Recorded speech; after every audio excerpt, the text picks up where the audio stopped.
गरीब ने सब ने देखता है।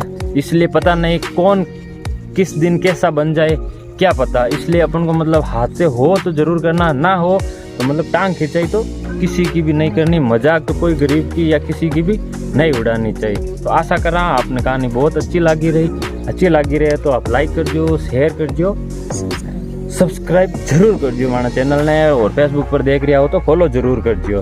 राम राम, जय माता जी, नमस्कार।